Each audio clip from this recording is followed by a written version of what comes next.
आज हम बनाएंगे गेहूं के आटे का इतना टेस्टी नाश्ता। बच्चे हो या बड़े, ये सभी को बहुत ही पसंद आने वाला है। समोसा कचौड़ी भी इसके आगे फीके लगेंगे, ये इतना टेस्टी बन के तैयार होता है और बिना किसी झंझट के इसे हम बनाकर तैयार करेंगे। इस तरह से मैंने आलू को मैश कर लिया है। एक कढ़ाई को गर्म होने के लिए रखा है। इसमें हम 1 छोटी चम्मच के लगभग तेल डाल देंगे। तेल जब गर्म हो जाएगा तो इसमें हम 1 चम्मच के लगभग राई डाल देंगे। 1 चम्मच के लगभग जीरा डाल देंगे। कुछ कड़ी पत्ते डाल देंगे और इस तरह से मैंने मीडियम आकार का प्याज कट करके रखा था वो ऐड कर दी है। 2 से 3 हरी मिर्च डाली है। इन्हें हम 50% के लगभग ही भूनेंगे। मसाले अगर नाश्ते के थोड़े से भी जल जाते हैं तो उसका टेस्ट ही बदल जाता है। जब भी आप इस तरह के मसाले बनाएं तो थोड़े लो टू मीडियम फ्लेम पर बनाइए, तो जिसका टेस्ट बहुत ही अच्छा आता है। इसमें रेगुलर से मसाले ऐड कर दी हैं, लाल मिर्च पाउडर, हल्दी पाउडर और धनिया पाउडर। सभी चीज़ों को मिक्स कर लेंगे और आलू भी डाल दिए हैं, इन्हें भी हम भून लेंगे। इसे हमें बहुत ज़्यादा भूनना नहीं है, केवल 2 से 3 मिनट के लगभग। बारीक कटा हुआ हरा धनिया डाल देंगे। स्वाद अनुसार इसमें हम नमक डाल देंगे और सभी चीज़ों को मिक्स कर लेंगे। इस तरह के मसाले से आप आलू बड़े भी बनाकर तैयार कर सकते हैं, या तो समोसे, या जिस तरह से मैं नाश्ता बनाकर तैयार कर रही हूँ उस तरह से बनाकर तैयार कीजिए। खाने में बहुत ही टेस्टी लगता है। देखिए मसाला हमारा ठंडा हो गया, इसे हम एक तरफ रख देंगे। अब इस तरह से मिक्सिंग बाउल लिया है, उसमें 2 चम्मच के लगभग गेहूं का आटा डाल देंगे। स्वाद अनुसार इसमें नमक डाल देंगे। 1 चम्मच के लगभग चिली फ्लेक्स डाल देंगे और थोड़ा सा हम इसमें जीरा डाल देंगे। सभी चीज़ों को मिक्स कर लेंगे। थोड़ा थोड़ा पानी डालते हुए इसकी एक स्लरी बनाकर तैयार करेंगे। इस तरह से आप इस नाश्ते को 2 तरह से बनाकर तैयार कर सकते हैं। बिना तले भी इसे खा सकते हैं, या इस तरह से। वीडियो में आगे तक बने रहिए। इस तरह से मैंने गेहूं का आटा लिया, इसमें हम स्वाद अनुसार नमक डाल देंगे। 1 चम्मच के लगभग मैंने अजवाइन लिए, इसे हाथ से क्रश करके डालेंगे। सभी चीज़ों को मिक्स करते हुए इसका एक थोड़ा नॉर्मल सा आटा गूंथ के तैयार करेंगे। ना ही बहुत ज़्यादा टाइट होगा और ना ही बहुत ज़्यादा नरम। इस आटे की हम एक बड़ी सी लोई बनाकर तैयार कर लेंगे और इसकी एक बड़ी सी रोटी बनाकर तैयार करेंगे। इस तरह से आप चाहे तो इसकी छोटी छोटी सी लोई बनाकर छोटी छोटी पूड़ियाँ बना लीजिए, या मेरी तरह इस तरह से बड़ी रोटी बनाकर इसकी छोटी छोटी पूड़ी कट कर लीजिए।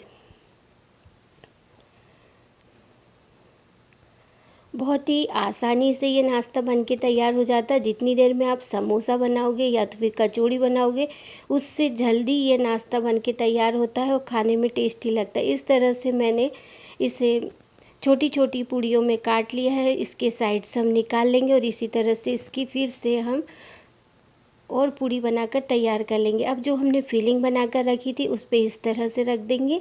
आप टेस्ट के हिसाब से रख लीजिए, आपको ज़्यादा रखना है या कम। इस तरह से सभी पर मैंने इस तरह से फिलिंग रख ली है।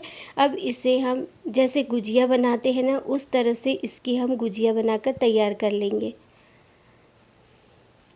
इसमें पानी लगाने की भी ज़रूरत नहीं पड़ेगी। बिना पानी से भी यह आसानी से चिपक जाता है। साइड्स खुल भी जाएगी तो कोई दिक्कत नहीं है। और इस तरह से दोनों साइड्स को हम जोड़ देंगे। इस तरह से राउंड राउंड शेप में मैंने ये नाश्ता बनाकर तैयार किया था। आप चाहे तो सिंपल तरीके से भी इसे बनाकर तैयार कर सकते हैं, या मोमोज का भी शेप दे सकते हैं। वैसे इस तरह से आलू वाले फ्राइड मोमोज बना कर तैयार कर सकते हैं। बहुत ही टेस्टी लगता है ये नाश्ता। वैसे मैंने इसे मोमोज जैसा ही बनाकर तैयार किया था। एक कढ़ाई को गर्म होने के लिए रखा, उसमें 1 गिलास के लगभग पानी डाला, एक स्टैंड रखा और इसे हम पानी को उबाल आने तक पका लेंगे। जब तक एक प्लेट में मैंने इस तरह से ऑयल ब्रश कर लिया है, इसमें हम जो हमने नाश्ता बनाकर रखा था वो रख देंगे। इस तरह से आलू वाले फ्राइड मोमोज बनाकर देखिए, बहुत ही टेस्टी ये बन के तैयार हो जाते हैं। इस तरह से हमारे मोमोज़ बनके तैयार हो गए हैं और पानी भी अच्छे से उबल गया है। मोमोज़ को हम भाप में पका लेंगे 5 से 7 मिनट के लगभग। जैसे हम मोमोज़ स्टीम करते हैं उसी तरह से इसे 5 से 7 मिनट के लगभग पका लेंगे।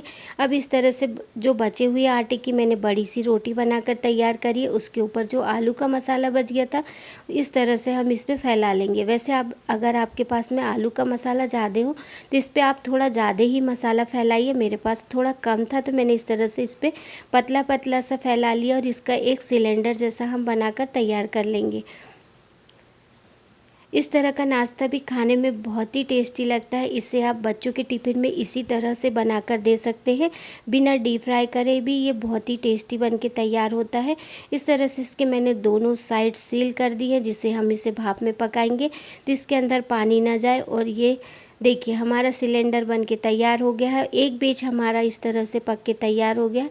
आलू वाले मोमोज़ तो बहुत ही टेस्टी लगते हैं, बच्चों को आलू तो पसंद ही होते हैं। और इस तरह से उनके लिए एक हेल्दी सा आप लंच के लिए नाश्ता बनाकर तैयार कर सकते हैं। बहुत ही झटपट से बन के भी तैयार हो जाता है और खाने में टेस्टी भी लगता है। इसी तरह से जो सिलेंडर हमने बनाकर रखा था, इसे भी हम भाप में पका लेंगे। सिलेंडर भी हमारा अच्छे से भाप में पक गया है। इसे भी हम थोड़ी देर के लिए ठंडा होने देंगे और फिर इस तरह से इसके पीस कट कर लेंगे। देखिए कितने अच्छे से इसके पीस कट हो जा रहे हैं। इसे आप बिना डीप फ्राई करे भी बच्चों के टिफ़िन में दे सकते हैं, बहुत ही टेस्टी लगता है ये। या तो इस तरह से जो हमने स्लरी बना कर रखी थी, इसमें डीप करके इसे डीप फ्राई करिए, बहुत ही टेस्टी ये इस तरह से बन के तैयार होता है। एक बैच हमारा इसी तरह से तल के तैयार हो गया है, दूसरा बैच भी हम इसी तरह से तल के तैयार करेंगे। फ्राइड मोमोज अगर आप ट्राई करना चाहते हैं तो इस तरह से एक बार ज़रूर बनाकर ट्राई कीजिए। बहुत ही टेस्टी है, बनाने में बहुत ही आसान है और खाने में बहुत ही टेस्टी है। बच्चों को तो वैसे भी आलू पसंद है और आलू वाले मोमोज़ का टेस्ट बहुत ही यूनिक सा होता है और टेस्टी होता है। इस तरह से दूसरा बैच भी हमारा तल के तैयार हो गया है। उतना ही क्रिस्पी है और उतना ही टेस्टी है। बच्चे हो या बड़े, ये सभी को बहुत ही पसंद आने वाला है। बारिश का मौसम है, चटपटा खाने का मन है, तो इस तरह से इस नाश्ते को आप खाना बनाते हुए ही बनाकर तैयार कर लीजिए और इस तरह से फिर नाश्ते के समय डीप फ्राई करके दीजिए। झटपट से ही बन के तैयार हो जाता है।